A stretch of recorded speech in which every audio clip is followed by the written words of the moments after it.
Hello friends, कैसे आप लोग? उम्मीद करते हैं अच्छे होंगे। आज हम फिजिक्स से स्टार्ट करने वाले हैं। साइंस का 3 गो पार्ट होता है, फिजिक्स, केमिस्ट्री, बायो। तो इसमें से हम फिजिक्स से स्टार्ट करने वाले हैं। इसके हिंदी क्या होता है? भौतिकी। ठीक है। अब कुछ बेसिक चीज़ जान लेते हैं। फिजिक्स का पिता यानी फिजिक्स का जनक न्यूटन को कहते हैं, क्योंकि न्यूटन का फिजिक्स में बहुत ही बड़ा योगदान है। इन्होंने ग्रेविटेशनल फोर्स और न्यूटन का नियम जो 3 गो लॉ है वो सब ये इन्होंने दिया था। अब आते हैं फिजिक्स में। प्रकाश स्टार्ट करते हैं। प्रकाश, देखिए प्रकाश का इंग्लिश होता है लाइट। ये 6, 7, 8, 10th 12 सभी क्लासों में पढ़ना है। ठीक है। 6, 7, 8 में इसको प्रकाश कहा गया। 10 क्लास में प्रकाश के प्रवर्तन, अपवर्तन, और 12 क्लास में प्रकाश की ये कहा गया। ठीक है। ऑप्टिक्स, बच्चे सब कंफ्यूज हो जाते हैं। सारे क्लास में वही सेम ही चैप्टर है। ठीक है। अब आइए हम प्रकाश के बारे में बेसिक चीज़ जानते हैं। ठीक है। प्रकाश वह भौतिक कारक है जिसकी उपस्थिति में हम किसी वस्तु को क्या करते हैं? देख पाते हैं। ठीक है। किसी वस्तु को देख पाते हैं। जब तक प्रकाश नहीं होगा तब तक हम कोई वस्तु को नहीं देख पाते हैं। ठीक है। इसका देहाती में भाषा क्या है? वह अंधा व्यक्ति जो दूसरे अंधों को क्या करता है? दिखलाता है। ठीक है। अब देखिए यहाँ यही समझते हैं। देखिए मान लीजिए कि यहाँ सूरज है, यहाँ पे सूरज है। यहाँ से क्या प्रकाश आया वस्तु पर, वस्तु से पड़कर परावर्तन होकर आँखों पे पड़ा। ठीक है ना।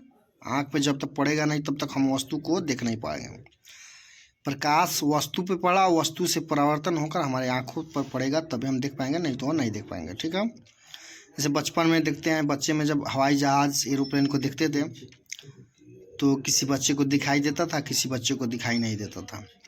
जो बच्चे को दिखाई नहीं देता इसका मतलब एरोप्लेन से प्रकाश पड़कर परावर्तन होकर उसकी आंख पर नहीं पड़ता था, इसलिए नहीं दिखाई दे रहा था। जिसके ऊपर पड़ता था उसको दिखाई दे रहा था। किसी भी चीज़ को देखते हैं तो किसी बच्चे को दिखाई देता है या नहीं दिखाई देता है।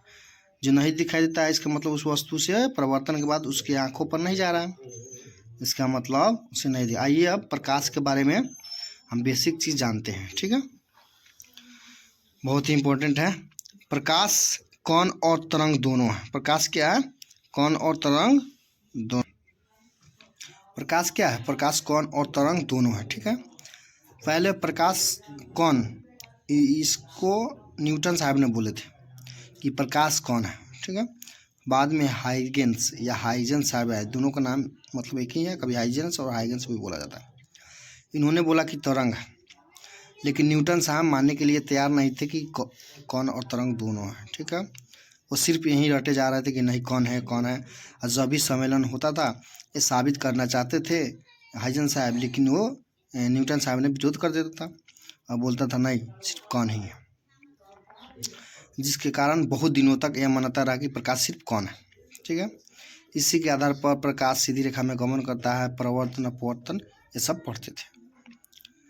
लेकिन बाद में आइंस्टाइन साहब ने दोनों को सिद्ध किया कि कण और तरंग दोनों हैं, तो हाइजेंस साहब के बाद में नोबेल पुरस्कार भी मिला। दुनिया का सर्वश्रेष्ठ अवार्ड है, और आइंस्टाइन साहब को भी मिला। अब देखिए प्रकाश का चाल निर्वात में सर्वाधिक होता है। ठीक है। प्रकाश का चाल क्या होता है? निर्वात। निर्वात कहने का मतलब होता है कि कोई चीज़ नहीं हो, कुछ भी चीज़ नहीं, माध्यम कोई भी चीज़ नहीं है, ना हवा हो ना पानी हो, सबको निकाल दे तो उसको निर्वात करो। प्रकाश का चाल 3 × 10⁸ मीटर पर सेकेंड होता है। ठीक है। प्रकाश का तरंग दैर्ध्य 3900 से 7800 एंगस्ट्रम के बीच होता है। तरंग दैर्ध्य को एंगस्ट्रम से नापा जाता है। ठीक है। प्रकाश को क्या चीज़ से नापा जाता है? तरंग दैर्ध्य से। ठीक है ना। तरंग दैर्ध्य में एंगस्ट्रम में 3900 से 7800 के बीच होता है। ठीक है। 1678 ईस्वी में हाइजेंस ने प्रकाश का तरंग सिद्धांत दिया था। 1678 में। प्रकाश एक प्रकार की ऊर्जा है। प्रकाश क्या है? एक प्रकार की ऊर्जा है। प्रकाश विद्युत चुंबकीय तरंग है। प्रकाश क्या है?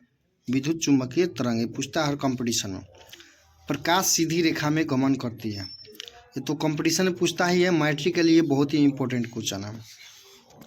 प्रकाश सीधी रेखा में गमन करती है। पूछता है प्रकाश गमन करती है, 4 ऑप्शन रहेगा, सीधी रेखा, टेढ़ी मेढ़ी, इनमें से दोनों, ऐसे नॉन ऑफ दीज ऐसे रहेगा, तो प्रकाश सीधी रेखा में गमन करता है। प्रकाश की चाल भिन्न भिन्न, यहाँ 2 बार लिखे हैं यानी भिन्न भिन्न 2 बार है, माध्यमों में भिन्न भिन्न होती है। प्रकाश की चाल भिन्न भिन्न माध्यमों में क्या होती है? भिन्न भिन्न होती है। प्रकाश का चाल सर्वप्रथम रोमर ने ज्ञात किया था। रोमर एक वैज्ञानिक था जिन्होंने प्रकाश का चाल ज्ञात किया था। ठीक है। प्रकाश को सूर्य से पृथ्वी तक आने में 8 मिनट 16.6 सेकंड का समय लगता है। ठीक है ना, 16.6 सेकंड का लगता है। अच्छा, प्रकाश को चंद्रमा से पृथ्वी तक, देखिए चंद्रमा तो प्रकाश है नहीं, लेकिन सूर्य से चंद्रमा में पड़ता है और परिवर्तन के बाद पृथ्वी तक आता है तो आने में 1.28 सेकंड लगता है। देखिए डिसिमल के बाद अंक में एक एक अंक पढ़ा जाता है, 1.28 सेकंड लगता है। ठीक है। प्रकाश विद्युत प्रभाव की व्याख्या आइंस्टाइन ने किया था। प्रकाश विद्युत प्रभाव के नियम, इन्हीं के नियम के लिए उन्हें आइंस्टाइन साहब के को नोबेल पुरस्कार मिला था। प्रकाश का चाल 3 × 10⁸ मीटर पर सेकंड होता है। ठीक है। निर्वात का चाल है, हल अलग अलग होता है। निर्वात में 3 × 10⁸ मीटर पर सेकंड होता है। ठीक है। देखिए प्रकाश अनुप्रस्थ तरंग है। प्रकाश क्या है? अनुप्रस्थ है, हर कंपटीशन में पूछता है। लेकिन जबकि ध्वनि अनुधर्व तरंग है। ठीक है। ध से ध्वनि है तो अनुधर यहाँ पे धर है। प्रकाश छोटे छोटे पॉकेटों के रूप में गमन करता है, यानी चलता है, जिन्हें क्या कहते हैं? फोटोन कहते हैं। अब इनका कभी कभी चाल पूछ देता है कि चाल क्या होगा? 3 × 10⁸ मीटर पर सेकंड होता है। इसका चाल क्या होता है? 3 × 8 मीटर पर सेकंड होता है। और इसके बाद ये प्रकाश का बेसिक चैप्टर मतलब चैप्टर कंप्लीट किया। बेसिक चीज़ हर कंपटीशन में कम से कम 6-7 जरूर रहेगा इसमें से। इसके बाद दर्पण, परावर्तन, अपवर्तन, लेंस के बारे में अगले वीडियो में हम चर्चा करेंगे। इसी के साथ जय हिंद।